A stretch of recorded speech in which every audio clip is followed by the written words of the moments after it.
My name is Celeste Jansen, and I'm the director of the Institute for Youth Success. I wanted to spend a moment talking about IYS and setting some background about why we're here today.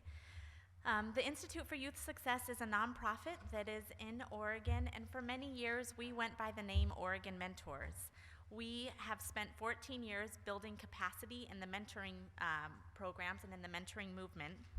And several years ago, we began to do more youth development work. We came to this because we really believe that developmental relationships or building true, authentic relationships with youth is a very important way to help youth and to develop them and to transform kids where they're at. We found this amazing piece that talked about developmental relationships and how important developmental relationships are to kids when there is attachment and reciprocity and a balance of power and progressive complexity. And through our journey as an organization, as we planned for the future, Oregon Mentors changed its mission to focus on youth development in 2013. And then in 2015, we changed our name to become the Institute for Youth Success. And just a few months ago, we as a tiny nonprofit merged into Education Northwest. And so now there are 3 of us here from the Institute for Youth Success, myself and Megan Perry. Megan, could you wave? And Sarah Tollefson. And Sarah, could you wave? Great, thank you. There is a handout at your table that talks a little bit about who we are and the work that we do. And because much of it has changed over the years, I would encourage you to pick that up and read it and grab us and ask questions. And we are happy to be here and just talk about youth work and youth development and this fabulous world that we all are in. In addition, I want to introduce you to the folks that were sponsors for this event and really co-planners to have this event happen. Could I have the individuals that were on this planning team with me stand up for a moment? That means you, Belle, and you, Lisa, and is Greg, wonderful. So we also worked with Janine from the Ford Family Foundation. And then, is anyone from the YDC here yet? Wonderful. This is something that we together collaboratively planned because we were thrilled to have Karen Pittman in Oregon, and we wanted to make sure to have a good time for folks that are in the field that are doing youth work to hear from Karen and to hear about national conversations that are going on around youth development and around collective impact. I wanted to leave you with a couple key items before I pass the mic. First of all, the Institute for Youth Success over the next year will be doing some youth development webinars. They're on hot topics, so some of the way in which we do background checks have really changed within the state. There's been a bunch of different policy changes. So we'll have some folks on from DHS and from Oregon State Police to talk about that. We're going to do a background check on Sparks and on that research. We're going to have someone from the Oregon Health Authority talk about their youth participatory action research that they have designed, their curriculum, and someone also talk about the Oregon Healthy Teen Survey and the youth development questions so that you could use them in grant applications in the next year. We'll also be talking about the YPQA and about the Institute for Youth Success. And I'm curious what other things would be useful for you to support you in your work. So some of the purpose of today is to just to gather information from you on what things you feel like would really help you advance your practice. And so please take this as an opportunity to share with us. We'd love to know when it comes to webinars, when it comes to speakers, when it comes to what you would like to see to support your work. I also wanted you to know that we've started a database of youth programs. There are several different lists out there, but there are none that are searchable and ones that are easily accessible to the field. So we have an online form that we're asking every youth program to fill out so that we can create an extensive database that is searchable and shareable. So if you haven't done that yet, please let me know, and we have this form that we can send to you. And all of this information and more about the type of work we do, we send out once a month in an e-news. And so if you've never gotten an e-news from us, you can register on our website, but you could also just shoot me an email and it's easy to sign you up. I'm going to go ahead and now pass the mic to Max Williams. Max is a native Oregonian, and I think that when the Oregon Community Foundation tasked him to be the next leader, they chose someone who has a wide variety of experiences. That's a pretty cool thing for a community foundation to bring. Max is a lawyer. He practiced law for a while at Miller Nash. He also, early in his career, worked at IBM. But he then became a legislator and spent some years working on state policy. And from that, then ran the Oregon Department of Corrections for 7 years. So Max has a very deep and authentic view of policy making and the importance of the work that we do. And I'm pleased to have Max here as the next speaker. Welcome, Max.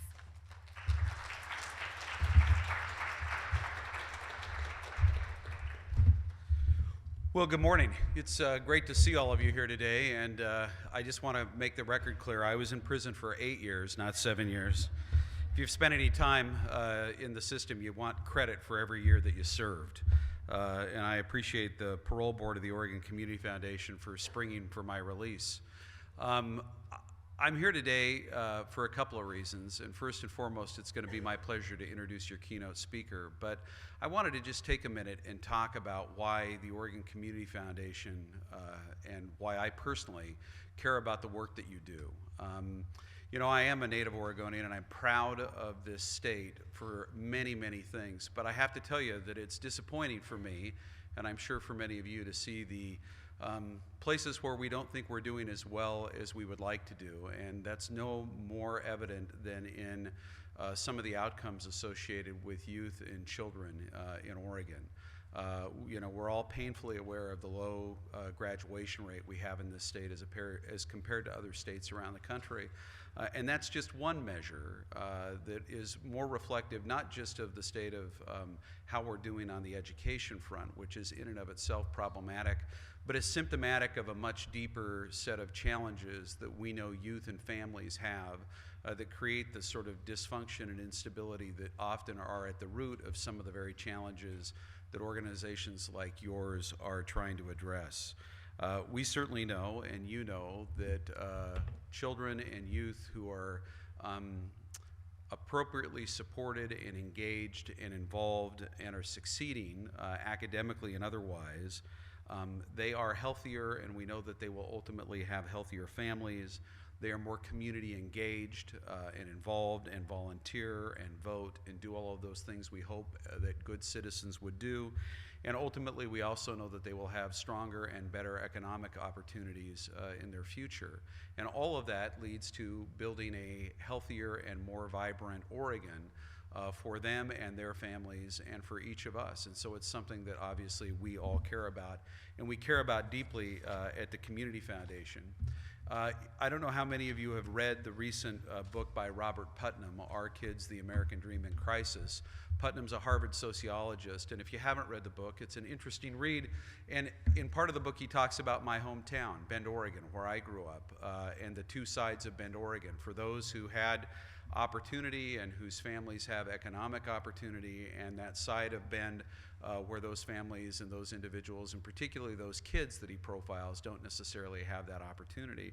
One of the things he talks about is how kids who grow up in families with economic resources and have those opportunities have what he calls airbags around them, that when a kid has a problem in life, these airbags inflate and sort of cushion the blow, whatever that might be. And you can imagine all the things that happen in all of our lives.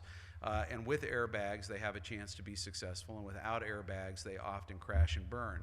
I can tell you that when I ran the Department of Corrections, which I sometimes referred to as, for 8 years, running the Department of Failure, I saw a lot of people who ended up in the criminal justice system where there weren't any airbags in their lives that inflated when those problems came up. And as a result, they ended up in the places they ended up, obviously because of choices they made themselves, but to a great degree because they'd been failed by every other part of the system, whether it was family failure, whether it was system failure, whether it was education failure, whether it was foster care failure, whether it was juvenile justice failure.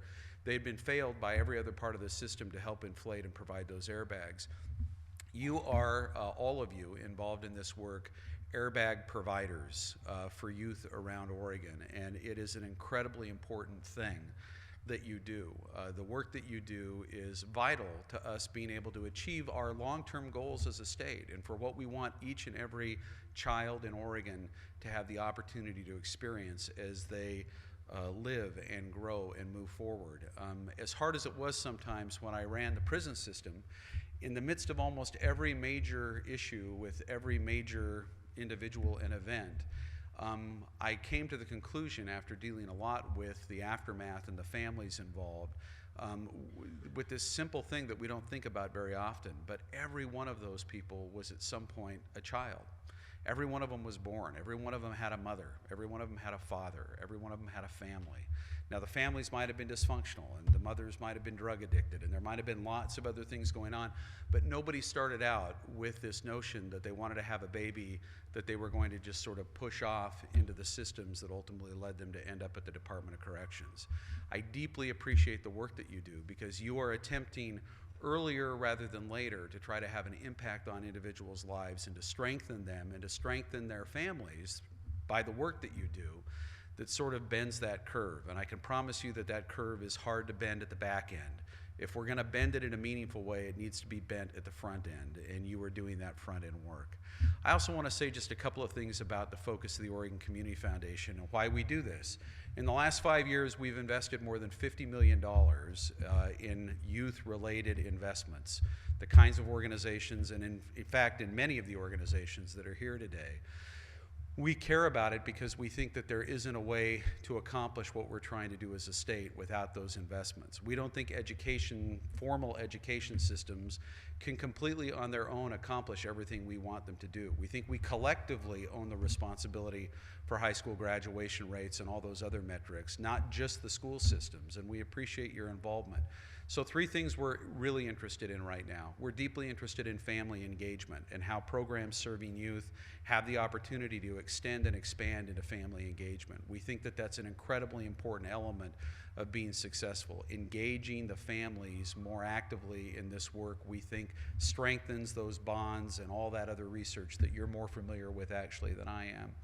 Secondly, I want you to know that we're deeply committed to the notion of research and evaluation.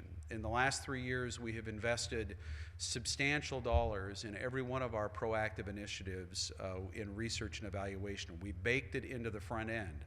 And a few of our research and evaluation staff from the department are here at this conference today. We care about that, not for research's sake. We care about it because we want to learn what's actually working. And we want evaluation to be a tool that people like you who are implementing programs can use to course correct along the way if we can find that there are better things we could do to have the kinds of successes and outcomes that we're all trying to achieve. If we can't mark that the investments that we're making are a small amount of money and the work that you're doing is actually having the outcomes that are driving the kinds of things we're hoping to accomplish, it's going to be more difficult to get funders and government and everybody else to rally around the table to do the important work that we do. The third thing I want to say that we're focused on is we're focused on the equity lens at the Community Foundation. In the last 3 years, this has also been relatively new and focused work for us, and I can't tell you that we're doing it all right, but we are deeply committed to the idea of making sure that the work we're doing at the Community Foundation is serving all of Oregon and all Oregon communities. And I don't mean just geographical communities, I mean communities based on culture and heritage and everything else. We are very interested in helping and being part of the solution to ensure that these programs are culturally competent and delivered with people who have culturally specific talents to help reach underserved populations that often are the ones that are paying the highest price for the lack of success we've had over the years in the kinds of work and investment that we've been doing on the education side and to some degree, admittedly, on the grant-making side. So those are the areas of focus that we're interested in at the Community Foundation. We're pleased to have so many of you here today and be a small part of this effort, and we're very thankful for the work that you do. We can think the big thoughts and work on trying to help aggregate resources to support this work, but you're the ones on the ground doing it day in and day out, working with the kids and the children throughout Oregon where the differences can be made, and we really very much appreciate your hard work and your dedication to this effort. It's now my privilege to introduce your keynote speaker, Karen Pitnam. And I'm going to get my notes here. And when I asked her what kind of an introduction she wanted, she said short. I will tell you that she deserves a long introduction for her years and years of work in this issue. Karen started her career in youth development at the Urban Institute. She's worked for organizations like the Children's Defense Fund, the Academy for Educational Development, where she founded the Center for Youth Development and Policy Research, and the National Training Institute for Community Youth Work. In 1995, she went to work for President Clinton. This is one place where our career paths connect a little bit. She went to work for, she wasn't a crime and justice person, but she went to work for President Clinton as the director of the President's Crime Commission, or Crime Prevention Council, where she worked with the 13 other cabinet secretaries to create a coordinated prevention agenda for youth. From there, she went to the executive team of the International Youth Foundation. She went on to help General Colin Powell to create America's Promise, and she also helped create the Forum for Youth Investment. She is a prolific author and writer and has received numerous awards for a career invested in youth development and in trying to solve the critical problems for youth throughout the United States. We're honored to have her as our guest. Please welcome Karen.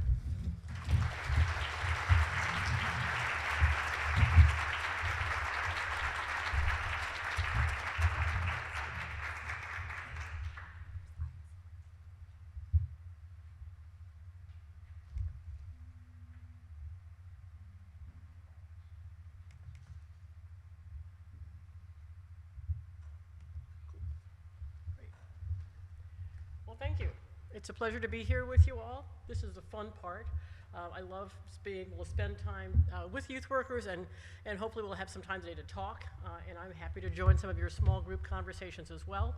How many of you were at the luncheon yesterday? Okay, so a good number. So what I'm going to do today is really go through those slides from yesterday, but with more time for explanation and more time for discussion from you all, and then we're going to spend a bit of time on those slides that I put up very quickly at the end of the session yesterday that you probably couldn't read, and you have those and some backup materials about them on your table. So this concept of youth development is one that both is common sense, but it's also one that we have to continue to reinforce. And so, as you heard, I've had a long career, and the phrase problem-free isn't fully prepared came to me in the early 1980s when I was at the Children's Defense Fund, and I was recruited there by Marian Wright Edelman to work on teen pregnancy prevention and to figure out why it was and how we could have the country talk about the fact that we had such disproportionality between the races in pregnancy rates. And she had a feeling in her gut that this was more than just about access to contraception, that there was something bigger going on. Appreciated the work that was happening with Planned Parenthood, et cetera, but she wanted to start a larger discussion of that issue. And so she didn't want someone from public health. She wanted a sociologist, which is what I am. And so I came and started work there. Over the course of being at CDF for 7 years, I got handed all the other preventions as they came along. Violence prevention, and gang prevention, and substance abuse prevention, and then HIV came along. And so pretty soon, I was going around the country talking to folks like you who were getting these dollars to prevent problems. And the discussion was extremely enlightening, and what came out of it was this picture, that basically, when we think about young people as sort of presenting problems, and we put funding together that way. Max mentioned the Crime Prevention Council. The reason I got that job was because I had counted, basically, and I knew that there were, at that point, 379 different federal programs focused on the pieces of that circle. And being outspoken, I said, this doesn't make any sense. And this can't be a good way to have money come down to communities so that you're running around chasing dollars about issues when what we know is that these problems co-vary. And so this picture came from the conversations that I had over the years at the Children's Defense Fund with folks like you, when once we sat and got comfortable, you basically told me, we know that young people who walk in our door walk in with any one or more of these problems, or that if they stay with us for long enough, they may move from one problem to the next problem, but that's really not how we do our work. We do our work by really trying to figure out how to provide core supports and opportunities for young people to feel safe and protected and supported and cared about and connected. And it's our job to really get enough expertise in these problem areas that when a problem presents, we know how to talk to them about it and we know where to refer them, but we're not trying to move them from one problem space to another. So it was sort of out of conversations with folks like you that I developed what I call the donut slide, which I still use today. But just for old time's sake, I have my original transparencies, if anybody's in the room is old enough to remember when you used to, and I didn't even have them in color. It was a big deal to move from black and white to color transparency, so that's just how old I am. The next thing that happened, though, after having those conversations was the realization that we had to do more with the policymakers and the funders who were putting the dollars out in these problem buckets to make sure that we were articulating the idea that you were addressing those problems because you were trying to get to a bigger outcome. You know, we wanted to work on delinquency and violence, not to just reduce the instances of delinquency and violence, but because we wanted young people to be civically engaged in appropriate ways. And so we then started, and you can go around the donut and see the obvious connections, but that idea of problem-free isn't fully prepared meant that we had to start articulating what fully prepared looked like. And we're always behind on the data about what fully prepared looks like, especially in areas like civic engagement or social emotional health, where we mostly think about the problems. But this idea of risks and assets started to come out with folks like Peter Benson at the Search Institute and other folks. So there's really been 20 or 30 years of sort of slow progress that I think we're now reaping the benefits of just trying to figure out how to step back, especially when you're working with adolescents. We get the idea that whole children are whole easier with little kids. By the time we got into the adolescent years, the pervasive way of thinking about policy in these little problem buckets really needed to be tackled and addressed. So that's really the origin behind that picture and that sort of bumper sticker phrase, which has been around for a long time. And at one point, someone actually gave it to me on a clock. So I have a clock in my office that says problem-free isn't fully prepared. I just want to stop there and see if that basic idea of where all this work that we now call youth development or positive youth development came from. And it didn't just come from me. There are lots of folks around the country who did this. But that's really the sort of the legacy that you all are operating in now. And it's really, as I get to the end of my career, it's really exciting to see that we've got at least the language and the orientation. I can tell you that 30 years ago, it wasn't necessarily the case.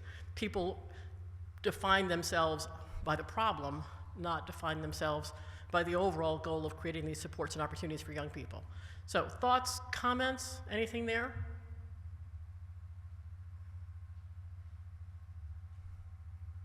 All right, we'll keep going.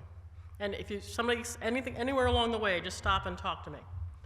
So again, and Max just commented, the United States for the past 8 or 9 years has had this laser focus on graduation and on graduation rates, and in particular even on-time graduation rates. And we can have a conversation about that, because there's something, while ambitious about using on-time graduation rates as a goal, there's also something inequitable about using that as your main number, because it inadvertently means that if we've got young people that we don't think can graduate on time, we don't pay as much attention to them because they're not going to feed into our number. And we've had lots of conversations with folks around that. But it's not news to you that that dark box up there, that dark state is Oregon, and that you all have a ways to go on moving that number. And this is not in any way to suggest that that number isn't an incredibly important number.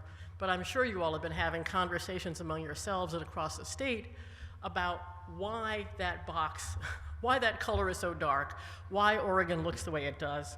And at some point, what we want to talk about today is the question of, as you're moving towards doing work to try to get that number up, I think it's at 68.7% or something like that, as you're moving to try to get that number up, can we do that while asking the tough question of whether graduation equals readiness? So that's the question that we really want to focus on today. Does graduation equal readiness?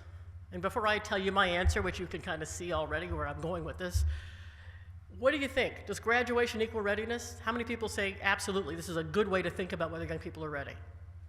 Hands. How many people say it's a part of readiness? It's a good indicator. We've got to make sure it's there. All right?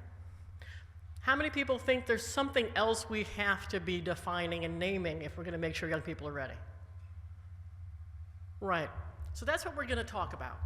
The fact that if we don't, and I think, again, the folks in this room, you know this, if we don't get better and clearer language about what else we need, what else young people need other than a diploma, then we're not going to move that number very quickly, because we're not going to hold ourselves and the schools and the other systems accountable for making sure that young people have what they need other than a diploma. And so we have the reality right now, and I really do want to pause after this, after I give you this fact and hear how it's resonating here in the state.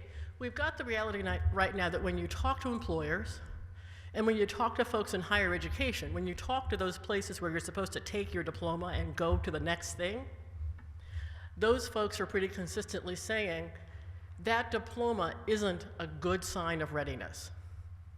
That young people who are showing up with a high school diploma for entry-level jobs in which employers thought a high school diploma should be enough are not being seen as ready for those jobs, not because they don't have sufficient reading and math skills, but because they don't have problem-solving skills, they don't know how to work in a team, they don't have good time management skills, they don't have a good work ethic, they don't have a good personal ethic, they don't have good communication skills.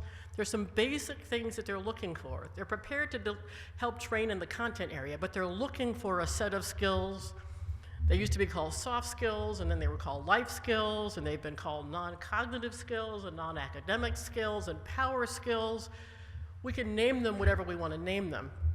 And there's really been a proliferation of, as we talked about, a proliferation of naming, of persistence and grit and all kinds of things that we want young people to have. So we've got this increased understanding that we need to have those skills. But what we've got to do is to figure out what it takes for young people to actually build those skills. And why is it that you can spend 12 years in school and come out without them? I mean, that's really the question we have to ask, because if we're going to focus on moving that number up, that graduation number up, that diploma needs to count for something. And young people need to be confident that if they put in the time, they're coming out with the skills that they need to go to the next place. So let me pause there and open this up. Talk a little bit to me about what you're doing, what you're thinking, what evidence there is, and what progress there is in your work and in the state. How are we filling this gap between getting a piece of paper, getting a diploma, and making sure young people are ready? Talk to me.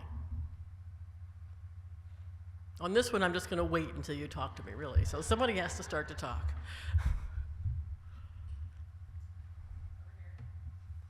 And can you stand up? It's a little dark out there, so it's hard to see. And tell us who you are. My name is Leticia Ayala. I'm a college preparation specialist with the Native American Youth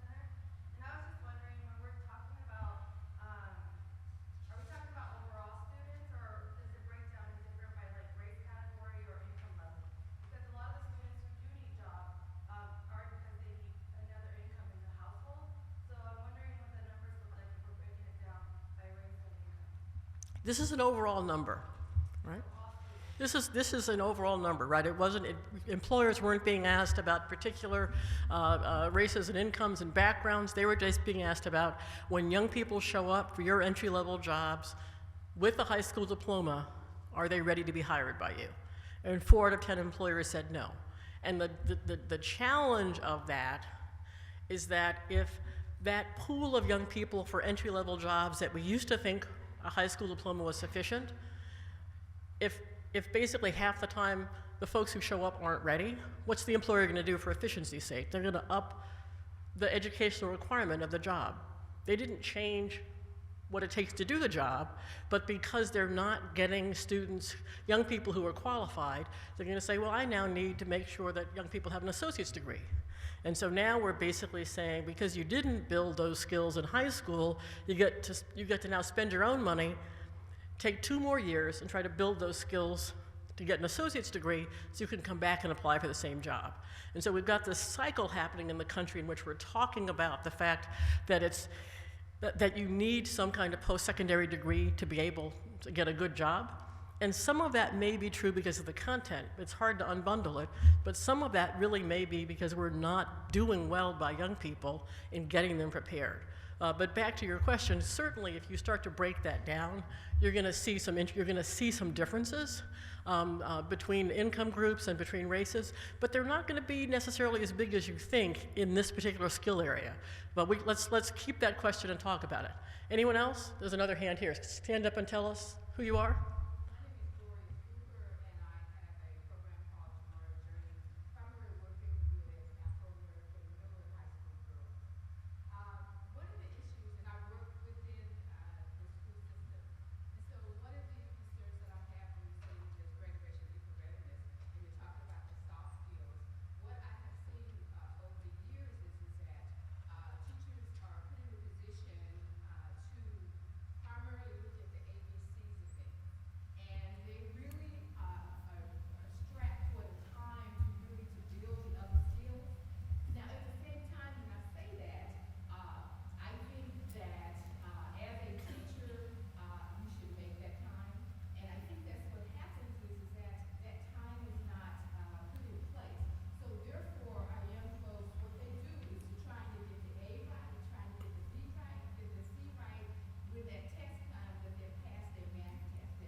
Mm-hmm. Once again, the teachers are focusing on passing that test.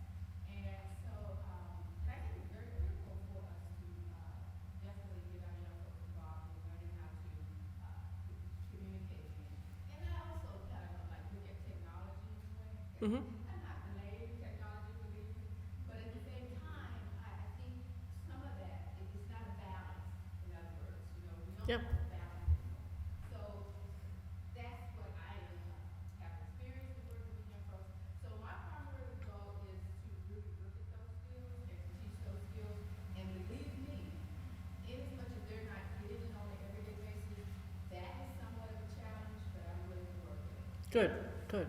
And you raised a lot of important points there that we're going to get to as we keep going through this. The question that teachers know these are important but have a hard time fitting them in when you're really focused on the tests, and the main way you're being held accountable as a teacher or as a school system is whether young people are making progress on those basic tests, and the fact that we really do need to name those skills. And you also mentioned something important, which is these are not skills that you build unless you practice them. And so young people need to have time to do that. There was one more hand, and then we'll keep going. I'm not sure where. Well, now there's 5 more hands. All right. Let's take one more, and then I'm going to come back to all of you, but we're going to keep unfolding the story. Go ahead. Good morning. My name is Pedro. I work for agency. I work with the youth at a middle school and a high school. I'm currently coming around the word social promotion Mm-hmm. at a middle school level where they pass on kids. Yep. What do you have to say about maybe them not getting these skills earlier on, like middle school? Good. And around the And if there's any rewards for teachers that are taking that. All right, now you're going exactly where we want to go and spend some time. So I'm going to make sure everybody heard that. The whole question of social promotion, you know, are we basically shooting ourselves in the foot by not building these skills earlier and then pushing young people through? And how do we take advantage of that and looking at that question? And we're going to get to and spend some time on that, and I hope you're going to spend some time at your tables on that, because I think it relates to a lot of the issues that are on your table topics. So let me push through a couple more slides to give you a couple more pieces of information to add into this puzzle, because I think we're all on the same page. I put this up yesterday, but I want to make sure you all know this research. It's not the newest research, but for me, it's some of the most useful research that's been done for a couple of reasons. One, it actually pushes out ahead and gives us, it gives us basically the ammunition to explain what we're talking about here. That young people may be graduating, but that graduating and having a diploma isn't everything that you need to be able to do well as a young adult. So this is research that was done about 10 years ago, 12 years ago, by a set of researchers who they pieced together several longitudinal data sets that tracked young people from sort of their early teens, 13, 14, as they were sort of coming out of middle school, moving into high school, into their young adult years, and tracked them, asking them lots of questions along the way. What they did, a lot of fancy stuff, but what they did was to basically start at the end and say, well, let's look at the young people as young adults and sort them into categories. Basically, how well are they doing? And they found that you had a group of young people, about 4 out of 10 young adults were doing well by this definition, and lots of data sorted into 3 categories. They were doing well because they were productive, and productive meant at that age as a young adult, you were either working, you were in post-secondary education or training, you were in the military, you were productive. You had a place and you were sort of doing that thing that we say you should be doing as a young adult. You were healthy. That meant you were physically healthy, you were managing risky behaviors, you had healthy relationships, you weren't in an abusive relationship, etc., and you were connected to something bigger than yourself.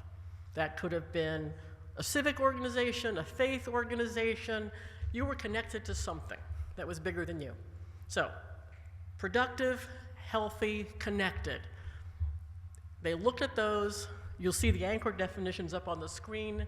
They weren't rocket science.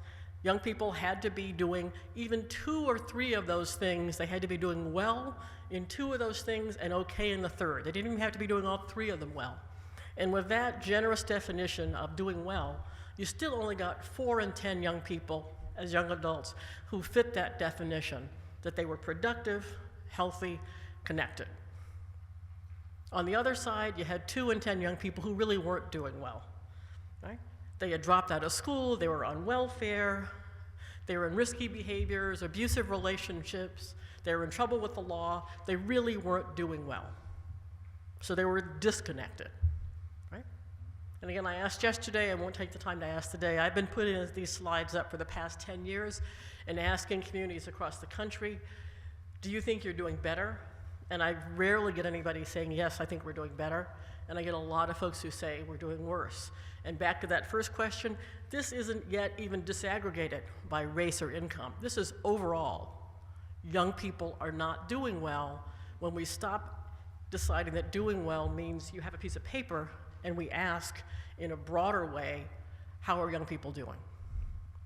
And so I just wanted you to have that, because we can mask whether or not young people are doing well when we look at, if you take out the Kids Count data book and you start asking how many young people are pregnant, how many young people are in a gang, you ask each indicator individually, you get a number, and if you pick your favorite number, you can think young people are doing well. We have to put them together and ask the question, are they healthy? Are they productive? Are they connected? Don't you want them to be all 3? So you can't just pick your favorite number and say, oh, 80% of kids are doing well because they didn't have a child as a teen, or they got a diploma, or whatever. We've got to look at this in a larger way. And again, this is a conversation we have to try to be able to lead. And the best people to help lead this conversation is young people. They know that, one number doesn't define who they are. And so when you start to talk to them about what it means for them to feel they're doing well, they're going to give you this more holistic definition.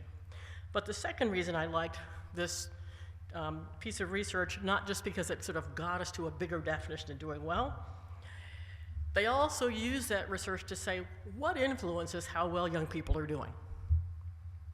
And what they found, because they had data on what activities young people were participating in, what kind of relationships they had with peers and adults. These young people were being asked questions, sort of every year throughout their adolescent and young adult lives about what was going on in their lives. Now, this wasn't about which systems you're connecting to, it's just asking questions about from young people's perspective. And what they found was that adolescents who throughout their high school years, who came into high school, this is to your sort of social promotion question, it gets to that. They came into high school, and throughout their adolescent years, they had supportive relationships with peers and adults. Similar data was found on they had challenging experiences. Similar findings were found on they had opportunities to actually build and use their skills in some meaningful way, right? So when young people had supportive relationships, they had challenging experiences, they had opportunities to contribute and feel they were part of their community, they did well. Doing well didn't just mean they got a diploma. Doing well for this study meant coming out of high school with a B- average or better, which shows some level of content development and engagement, coming out of high school with a plan of where you were going to go. So they upped the ante from just did they graduate to did they come out ready for the next thing. And then they found that young people who came out of high school ready were 4 times as likely to be doing well as young adults. So when they backed up from that 4 in 10 number of young adults to say what was it that were the ingredients of helping those young people move forward, they came back to basically this list that was validated at the same time by the National Research Council, which is a part of the National Academy of Sciences, which looked at that point across all the research we had about effective programs, whether they were youth programs, they were innovative programs in schools, they were family support programs, but they looked across every piece of evidence they could find. If you haven't seen the book, you should get it. There's a huge chart in the back that looks at all these different evaluation studies, and they found these common denominators that essentially settings, whether it's a school setting, an after-school setting, a youth employment setting, settings in which young people were doing well, were making progress, had these common characteristics. Safety, structure, relationships, belonging, positive social norms. And those could be different social norms depending on which cultural group you were talking about, but positive social norms, opportunities to matter and make a difference, opportunities for skill building, and then basically connection between family, school, and community, helping young people connect the dots between the places they spend their time. Those are the things that they found were the differentiators between settings that seemed to support growth and development and settings that didn't. So then the question was, for the researchers, if young people had those supports coming through their adolescent years, going into young adulthood, could we have changed that 4 in 10 number? So they did fancy analysis and modeling, and they said yes. We could have changed that 4 in 10 to 7 in 10, just by making sure every young person coming into high school had these supports. That's a big deal, because the things on this page don't necessarily take money, they just take time. So that's a big deal for us to hear. I'm going to pause there, see if that makes sense. I'm sure this list resonates with what you all try to do, but I want to hear whether knowing that there's research behind what you're trying to do helps you be able to explain it better. Thoughts?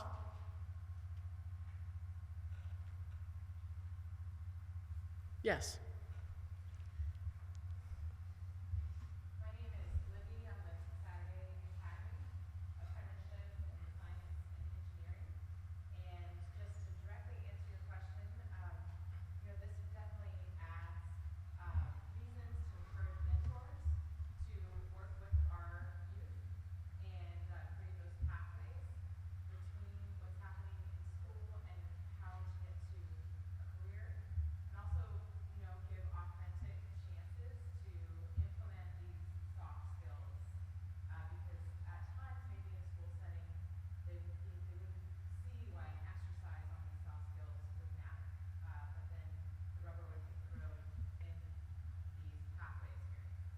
Good, good.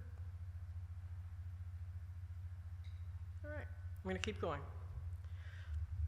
So what we're getting to, and this is getting closer to sort of where we are current day, and it's really, really exciting that the youth program quality assessment work is beginning to happen here in Oregon, and the Institute for Youth Success is rolling that out and helping move that forward. Truth in Advertising, you all may or may not know that the Weichert Center for Youth Program Quality is a part of the Forum for Youth Investment. It's not the only reason you all had me come, but it's a big reason, I'm sure. And we're delighted that the Weichert Center is a part of the forum. We really reached out and invited the Weichert Center in. It wasn't even called the Weichert Center when we started it, but invited the group of researchers who were a part of the HighScope Educational Research Foundation. If you all know the early childhood work around Perry Preschool, that was done by HighScope. But at the same time, David Weichert, who was the founder of HighScope, was really looking at how you took those ideas of active learning that are so much critically a part of the HighScope early childhood philosophy and approach, how you brought those ideas of active learning all the way up through school age and adolescence into young adulthood. And I and other folks were a part of that work that HighScope did on adolescence.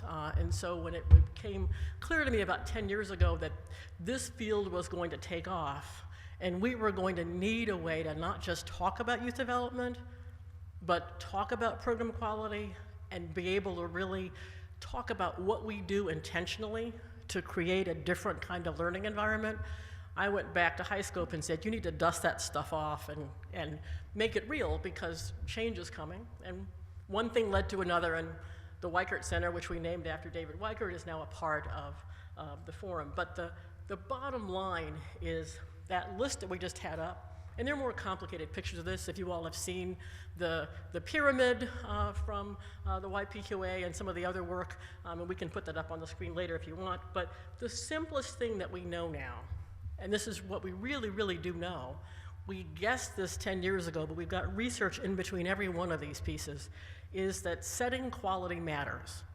That list that I just had up from the National Research Council, and that list translates directly into the Weichert pyramid of safe and supportive and constructive environments that you're creating for young people with choice and voice.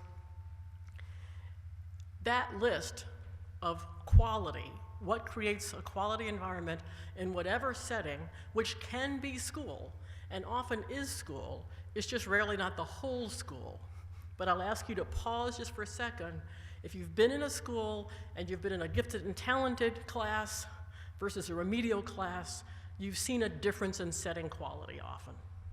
You see two different things happening in the way that young people are organized and engaged and move through the time and space that's allowed them in that class. We can come back to that, and there's some more research on that.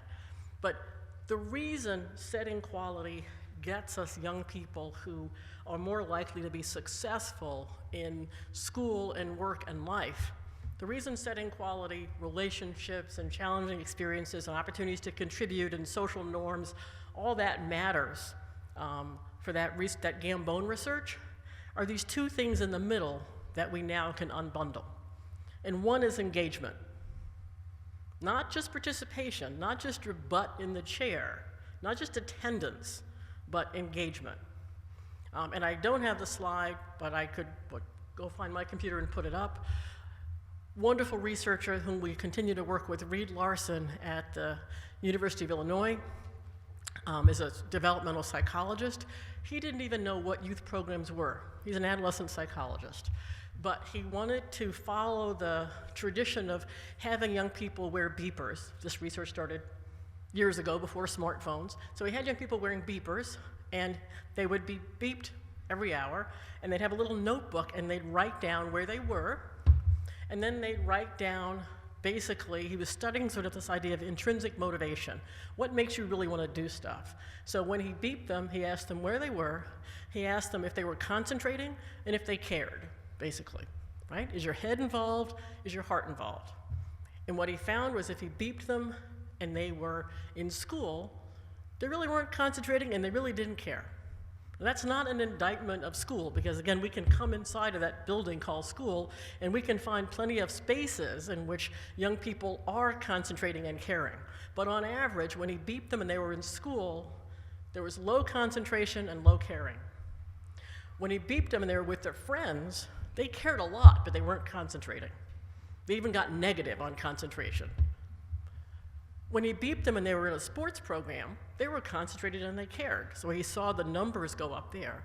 And then he saw this range of things that were written down that he wasn't even sure what they were. He ended up calling them voluntary youth programs because they were places young people chose to go.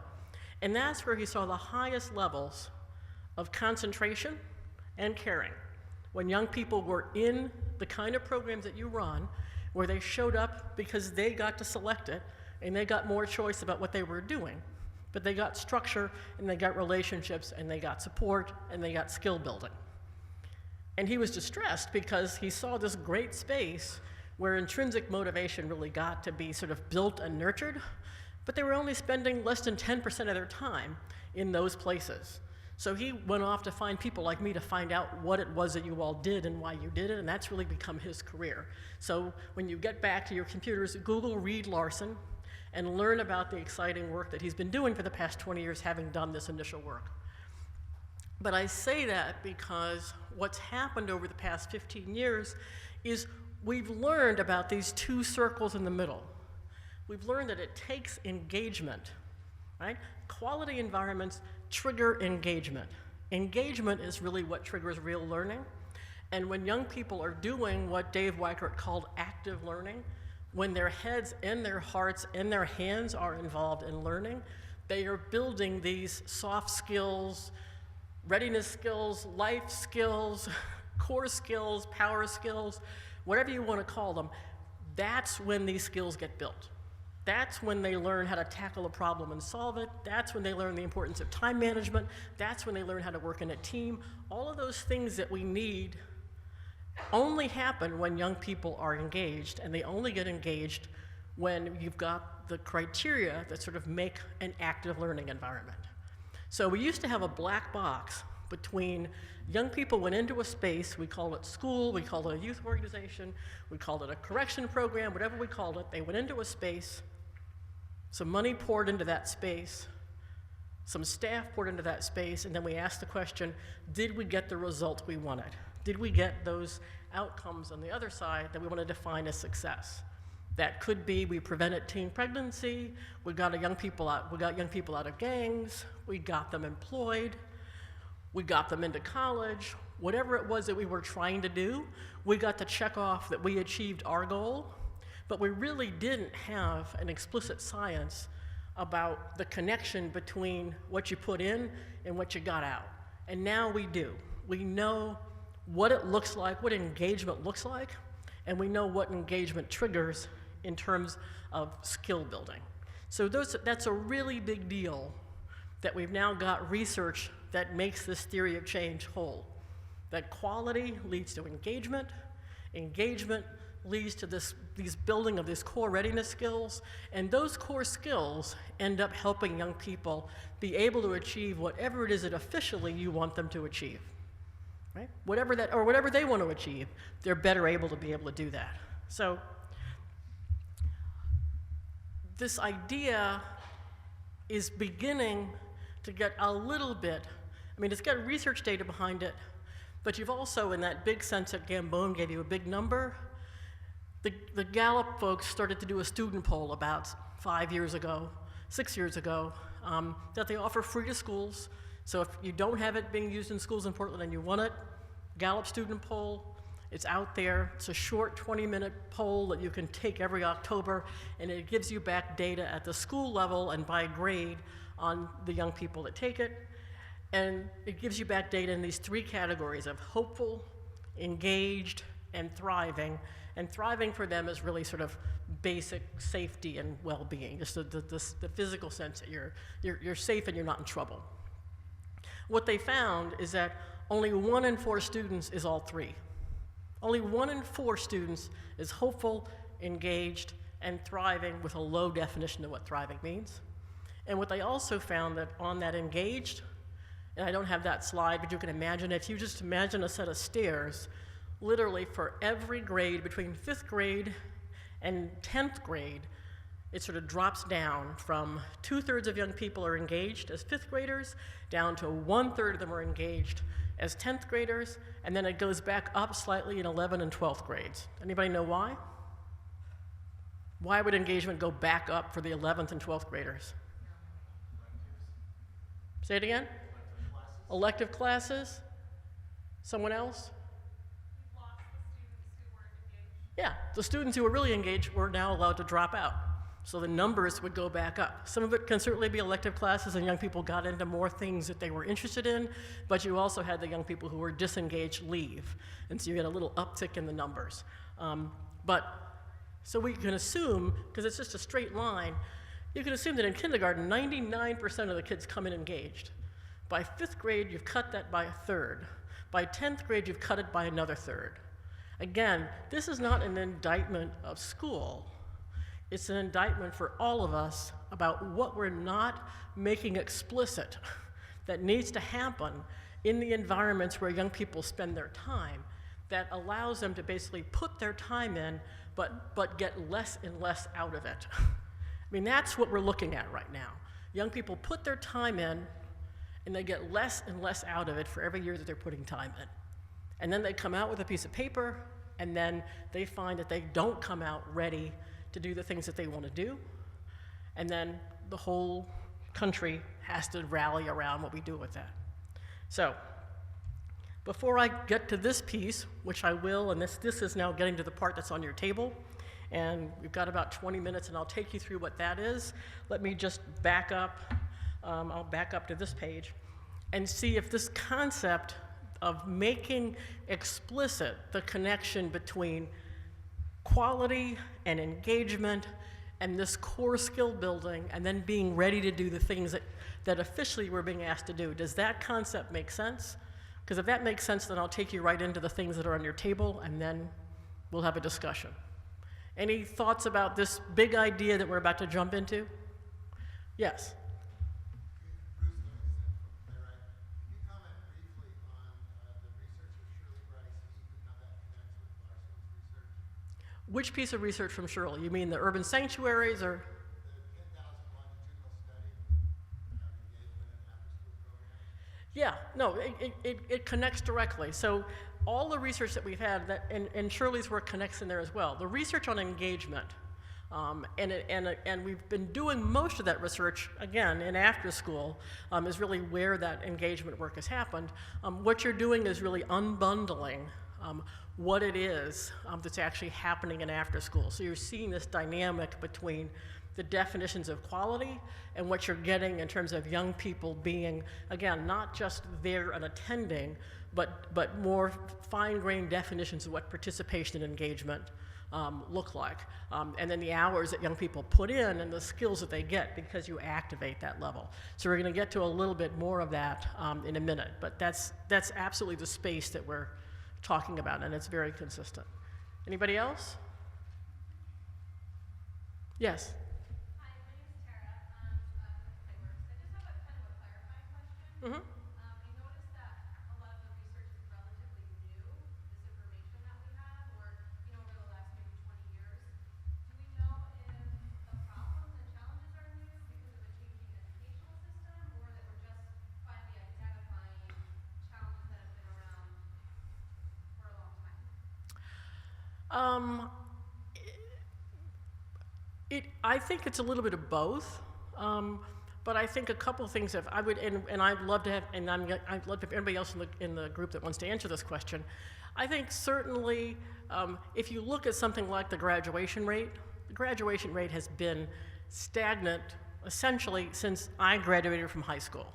I mean, I've looked at that. So I graduated from high school in 1969. At that point, nationally, about 79% of young people graduated from high school. And we have gone down and up from that number, and we're pretty much right there about to tip over 80%. So we're patting ourselves on the back that we've gotten the national graduation rate over 80%, but we had done that, years and years and years ago when I graduated. So in that sense, probably if you went inside of those high schools and did the study, you'd see the same thing happening. But what has happened, I think, is, in this case, again, jobs have changed. Things have changed that make these skills more, these readiness skills, these life skills, et cetera, that either make it harder for young people to build them and practice them, either in school because of the increase in testing, et cetera. So school has changed in terms of the real focus on tests and sort of squeezing out the time to do the skill building. Young people from an employment perspective, fewer and fewer young people, especially low-income and minority young people, have early job experiences. So I think there's a bunch of things that are happening. It's a good question. I'm giving you a sort of off the top of the cuff answer. Anybody else have an opinion about why? I think we're making this more visible, but I think it's also a challenge that we're recognizing that there's a host of things, not just graduation, but all of the things that we're trying to move the needle on that are not moving, and that's what we're going to talk about right now. All of those are sort of coming back to the fact that we're not spending enough time working on these skills. So we're not moving pregnancy, I mean, we have moved pregnancy rates, but the other things that we're trying to move, youth violence, et cetera, aren't going to move very quickly until we get some of these skills built. And I think folks are beginning to see the connection between what we thought were separate issue areas. Anyone else? Yes. I'm just wondering, like, have we told young people about the definition of what does America's workforce look like? Because if you look at history, like, I think it was more, like you're saying, jobs are changing, and so now we need young people to be more ready or have more skills. So we're telling them not that we see the change, you need to be more ready, but do they see the change in themselves? Because when they come home and they see their parents, and their parents are getting treated like they're replaceable, or they're just working hard hours, and young people who try to do jobs too, that they might not be getting treated right in the workforce. Like, what are we telling the young people about the definition of America's labor force and workforce? Yeah. No, I think all of these are very important questions, and I'm going to save that one. I don't know whether that's a table topic or not, but that's such a huge question about what are we telling people about the workforce and what are they seeing, and what's the difference? I mean, that environmental context of what work looks like, depending on who you are, who your family is, what neighborhood you live in, is a huge one, and we need to think about that context when we're thinking about building these skills. But I'm going to hang on to that larger question and get you oriented to what's on the table so that we can get you into your table conversations in a few minutes. So you've got packets on your table that start with, you've got a lot of information inside this packet. It's not necessarily in the, it's in an okay order, but I'm going to tell you what you've got and tell you why we did this, and then let you ask questions. So this issue of really being able to figure out what to do in those middle two spaces, right? How do you get to engagement, and how do you name these skills? About a year and a half ago, we decided that we wanted to tackle that. The Weichert Center and the work that we've done in youth program quality has been tackling that work for a decade now. All of the quality work that we do is really trying to develop the definition and get you assessment tools and get you training to improve what you're doing to build a quality environment in order to get to engagement. And we've got some simple ways for you to actually measure that engagement. And Weichert is now working on some observational tools to help actually measure what those skill building looks like inside, so that you can really, as a youth organization, you can make the connection between improving quality, strengthening engagement, and getting those skills. And I'll be happy to share some of that. That's new research and new tool building over the past 2 years at the Weichert Center, which you'll learn more about in the course of getting familiar with the YPQA. So I won't go into detail on that right now, but happy to take questions. What we did at the forum, intentionally pulling up from the detail work that was happening at the Weichert Center, was to try to get ahead of this question of what does it look like when folks in education, in K-12, in higher ed, in workforce development, in all the prevention spaces, in youth development, in civic engagement, and in juvenile justice and child welfare. When all of those folks are coming to the conclusion that young people need to be building some of these skills, what kind of language are they using? What kind of conclusions are they coming to?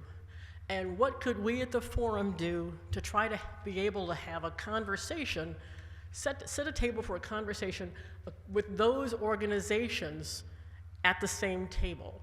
So we're not doing this inside of each system, but we're actually trying to jump ahead and get you having conversations with folks from the schools, from the employment folks, from the juvenile justice folks, from the child welfare folks, because everybody is coming to the conclusion that these skills are important, but they're all coming to the conclusion about different things. So what you've got, the first page of what you have, the first 2 pages of what you have are these abilities, which I'm going to tell you about in a minute. If you flip to page 2, you'll see skill sets and mindsets. And what we did was to take a year, look across all of those systems and settings, find how they were defining these skills, organize them as best we could into categories that reflected how people were coding them, so their skill sets and their mindsets, and then basically give you a translation guide to the kind of words and ideas that we were seeing out there. So the skill sets and mindsets are summing up what we found across 60 different frameworks that were being developed across all those different kind of agencies, and you have in here the detail. If you want to get down to the footnote level, you've got in the packet what we looked at, how we pulled them together, but you started to see sort of the common themes around these skill sets and mindsets that folks were naming as important. And then what we did was to pull up into this idea of those skill sets and mindsets, if you have them, allow you to do things. They allow you to do things like think and create, feel and express emotion, get and stay healthy, apply learning, use your insights to grow and develop, stay focused, etc. We came up intentionally to this larger set of what we ended up calling abilities, and this is consistent with work that's been done now at the Chicago Consortium for School Reform. They just put out a big paper. I can't remember the exact name of the paper, but happy to get it for you, but just did a huge amount of research and came to the same conclusion that all of these individual skill sets and mindsets basically add up to give young people a sense of agency. That's the idea that they use. You get a sense of agency. And that sense of agency, and I'll show you a slide in a few minutes, but I won't skip ahead. For us, we ended up coming up with a complementary idea to the airbag idea of young people need to have these abilities in their backpack, right? They need to be able to walk them around.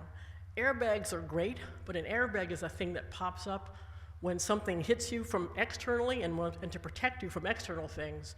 We need to work on the concept that young people also need to be equipped with a set of tools that they can carry around with them that give them the agency and the ability to face life's challenges and opportunities, as well as just having airbags pop up to protect them. So we need both. But this is sort of the backpack is the equivalent of these sort of external airbags that young people need to have to keep them from falling too far. They also need these skills and abilities. So that's where this list came from. And we've road tested this, as you'll see in the documents. We've road tested this list with young people, with practitioners, with folks that made the frameworks themselves, and basically everybody can find what they're using in the list. And the idea was really not to make another list, but to make a universal list that we could use to start conversations. So that's, we can talk more about what's in detail, but you've got the background behind that in your packet. The next thing that you have in your packet is what we call the readiness practices.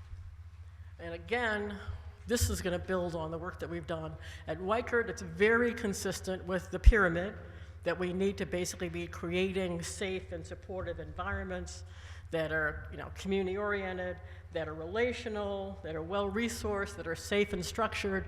Those environments have to have the right kind of people in them who can coach, who can care, who can challenge, who empower young people. They then have to be sort of designed to offer young people a range of challenging experiences and then give them the space and time to go through those experiences, right? So that they have time to reflect, they have time to fail, they have time to work at their own pace. all of that stuff that you're getting as you begin to get introduced into the YPQA, this is all baked in to that quality assessment. This is just pulling it down quality and pulling it apart.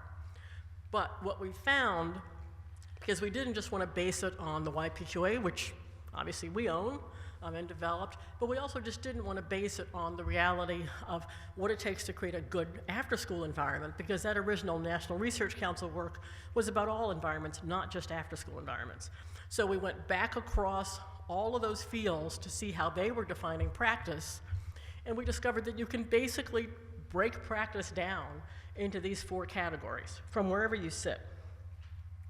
And so the question, and this is sort of going to lead up to the end and take us into discussion, the question that got triggered for us by pulling back, looking across these different systems and institutions that have different goals that they're trying to get young people towards, but are creating environments, hiring people, designing services and experiences, and bringing young people into those in certain ways that have them spend time sort of in those experiences.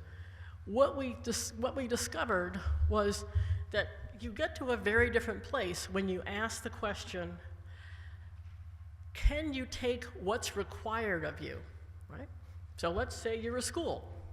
You've got certain constraints or opportunities, however you want to think about how you define the environment, who the staff are, what the staff are allowed to do, what the experiences are, whether it's Algebra 2 or remedial reading, whether it's a 45-minute class and young people get to work in teams, et cetera.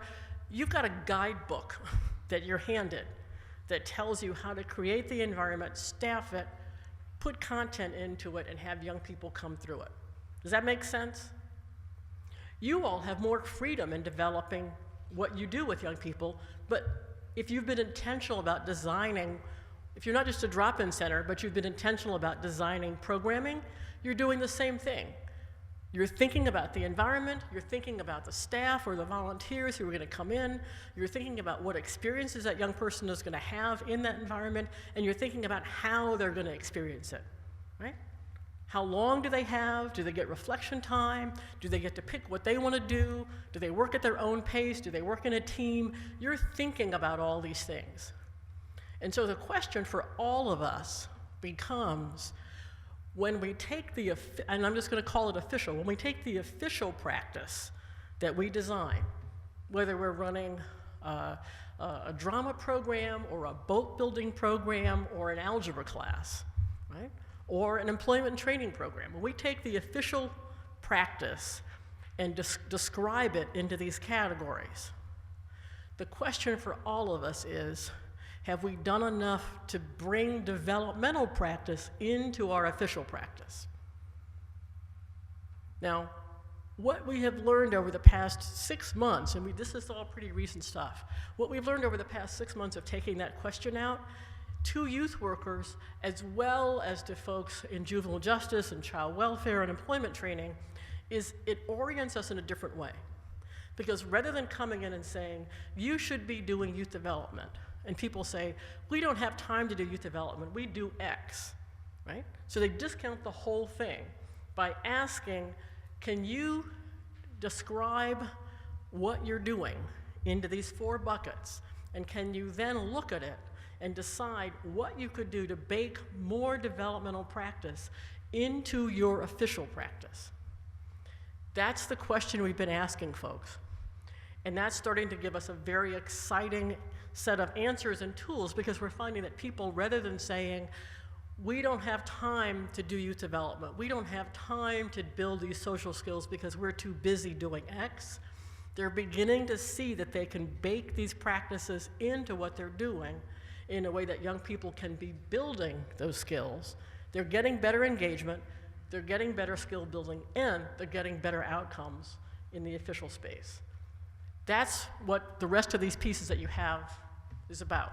So I'm going to pause, see if that concept makes sense, see where I am on time, and let me pause there for a second.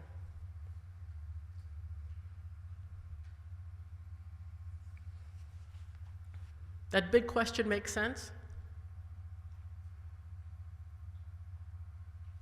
Yes, I see a thumbs up. I have one thumb up. I got two thumbs? Come on, it's like an auction, you know.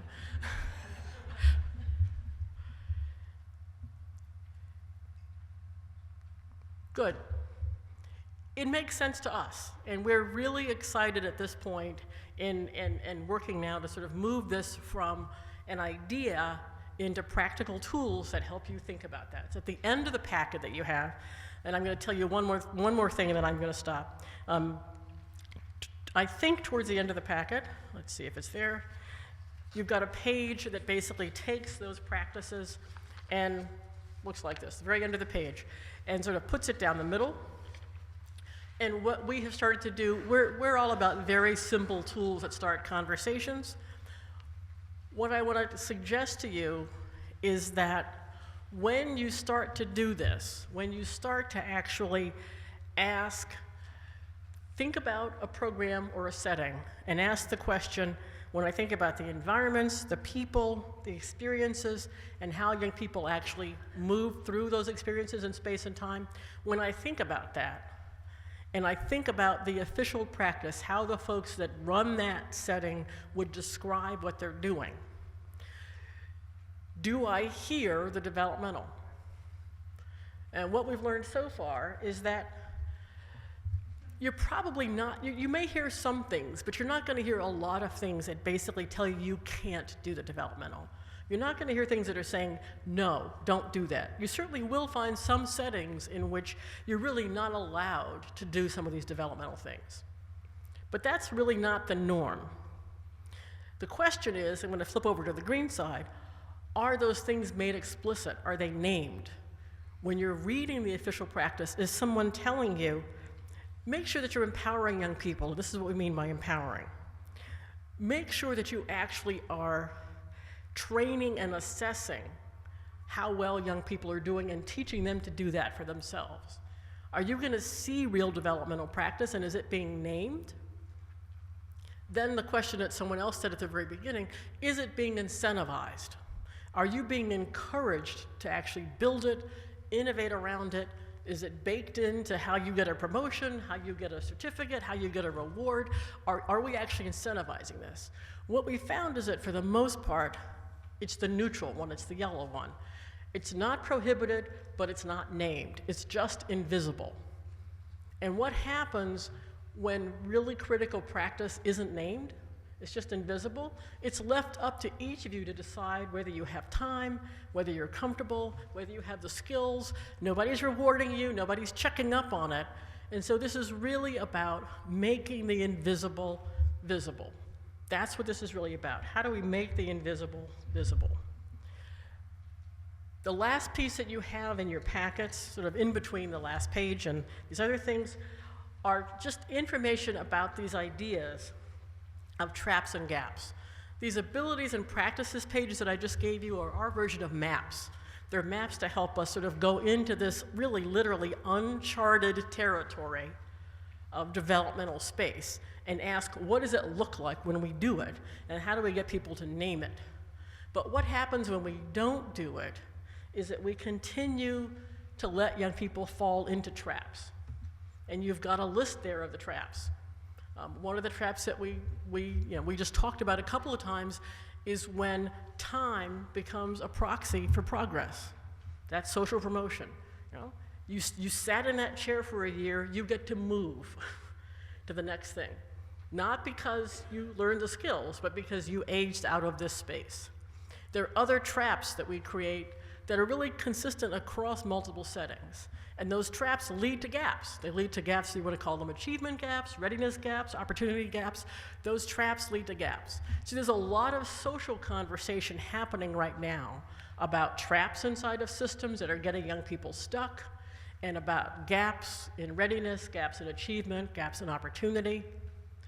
And what we need to do if we're going to fix those is be able to get much more explicit about how we map the invisible and make it visible. That's essentially the message and the conclusion that we've come to. We didn't know where we were going to come, and we didn't know how folks were going to respond. But that's the new work that we've been doing at the forum for the past 2 years, and I'm delighted to have been able to share it with you. I'm going to take a couple more minutes to see if there are questions or comments, and then find Celeste and get her back up here to do what's next. I see a hand. Yes, stand up.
Right. And the short answer is no. But a couple of things are happening. One is that higher education folks are on the other side as they continue to get pressure to bring more young people into higher education, but they're bringing in more young people who aren't ready, but they're also now pressured to not just increase college access, but college success. And so the pressure is on higher ed to really take young people who not only may be behind in their sort of reading and math skills, but also are not having these core skills. And so there's a big conversation happening around sort of competency-based education and how you give young people credit for the skills they have, et cetera. That's happening in higher ed basically from a system perspective as they're trying to figure out how to respond to the population of young people who are coming in who need a combination of both academic remediation and let's call it sort of social and emotional skill building and supports. So they're using this and they're recognizing the traps that they have to fill as they traditionally run higher education. I think it's a bigger conversation about schools of education, and again, to keep this conversation consistent, it's got to be schools of education, schools of social work. We've got to think of all the places that are training professionals who come out and work with young people in these different settings, criminal justice, and all of those happen. What we've learned in general, and this is again where the Weikert work came along, is that it's, and the National Institute for Training and Youth Work, is that in some ways moving these ideas is easier to move it back up through professional development, like, sort of in-service professional development back up into the institutions that train you the first time. And so we're beginning to have those conversations. Any other questions? No, whoop, one more. You're the last one, I think. I'm just curious whether or not a school administrator would see this design as being what we would call school climate. Yes, there's lots of language that this happens in. You can see a lot of similarities in school climate when you look at the sort of detailed bibliography of what's behind this. You'll see some of the school climate language in there. And that's absolutely important because one of the things that we have to look at is not just what happens in the classroom, but what happens in the whole building. And a lot of this is about making these practices normal, is really about the whole building reform and using all the adults in the building to reinforce these practices, not just in the classroom. So that's really important. And then the other thing that I would say on the school climate piece, or just on the school piece in general, is the person on our staff, Stephanie Krause, who came on 2 years ago to get this work done, actually is an educator. So this is not just youth development folks, but this has been developed by someone who actually just came out of starting and running a competency-based charter school for overage, undercredited young people, in which she developed the first round of those abilities and practices based on having a set of social workers, educators, and youth workers working with her to figure out what it was going to take to get those young people ready by 21, and she actually got waivers from the state, this was in Missouri, to keep the school dollars up until 21, until young people built these broad competencies. Longer story there, but this is resonating a lot with both K-12 and higher educators. At this point, Stephanie's got a roster of about 200 schools that have called and want to know about this. So it's possible to bring this into schools. And this is resonating with educators in a way that I can tell you just coming in with the youth development stuff wasn't doing it earlier. And that was really the intent. And now I think I'm officially out of time, so I'm going to have Celeste come up, and I'm going to say thank you for allowing me to be with you.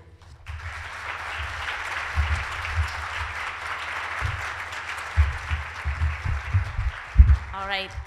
For those of you who have participated in the conversations we've had over the past year, within Community Supporting Youth, we've had a group that we've called the Youth Development Professionals, and we've had lots of conversations about how do you measure social and emotional skills and these difficult concepts that we know are really important about student motivation and engagement.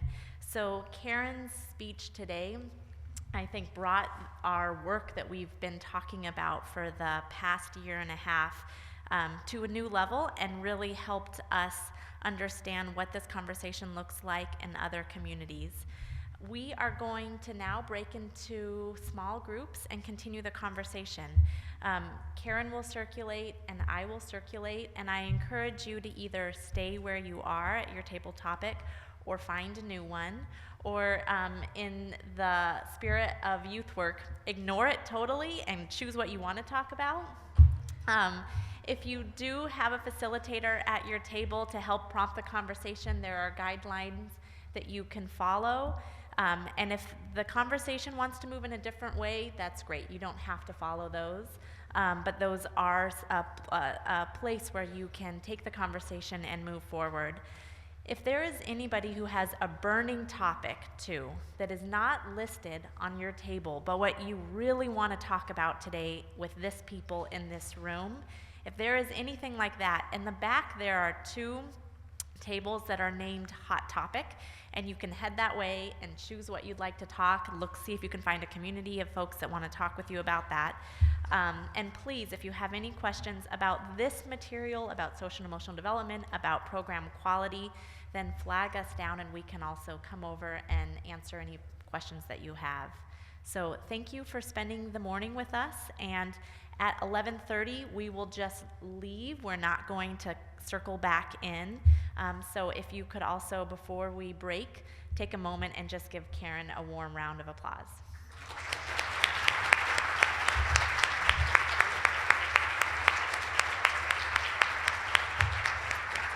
And one last thing that I would like to remind everyone, we are recording this. So if you think, God, I would love to see that again and think about it in a different way, or you'd really like to share it with your coworkers or your boss, it's on YouTube, and we'll send out a link afterwards, but you will be able to access this again in the future.